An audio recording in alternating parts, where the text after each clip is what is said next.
ಕೀರ್ತನೆ. ಯೆಹೋವನೇ, ನನ್ನ ವಿರೋಧಿಗಳು ಎಷ್ಟೋ ಹೆಚ್ಚಾಗಿದ್ದಾರೆ, ನನಗೆ ವೈರಿಗಳಾಗಿ ನಿಂತವರು ಬಹಳ ಮಂದಿ. ಅನೇಕರು ನನ್ನ ವಿಷಯದಲ್ಲಿ ಅವನಿಗೆ ದೇವರಿಂದ ಸಹಾಯವು ಆಗುವುದೇ ಇಲ್ಲವೆಂದು ಹೇಳಿಕೊಳ್ಳುತ್ತಾರೆ.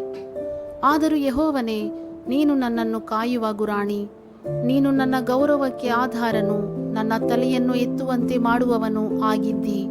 ನಾನು ಯೆಹೋವನಿಗೆ ಮೊರೆಯಿಡುವಾಗ ಆತನು ತನ್ನ ಪರಿಶುದ್ಧ ಪರ್ವತದಿಂದ ಸದುತ್ತರವನ್ನು ಅನುಗ್ರಹಿಸುತ್ತಾನೆ.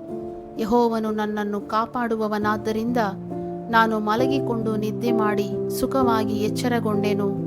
ನನ್ನ ಸುತ್ತಲೂ ಸನ್ನದ್ಧರಾಗಿ ನಿಂತಿರುವ ಸಾವಿರಾರು ವೈರಿಗಳಿಗಾದರೂ ನಾನು ಹೆದರೆನು. ಯೆಹೋವನೇ, ನನ್ನ ದೇವರೇ, ನನ್ನ ಎಲ್ಲ ಶತ್ರುಗಳ ದವಡೆಯ ಮೇಲೆ ಬಡಿದು ಅವರ ಹಲ್ಲುಗಳನ್ನು ಉದುರಿಸಿಬಿಟ್ಟವನೇ, ಎದ್ದು ಬಂದು ನನ್ನನ್ನು ರಕ್ಷಿಸು. ರಕ್ಷಣೆಯು ಯೆಹೋವನಿಂದಲೇ ಉಂಟಾಗುವುದು.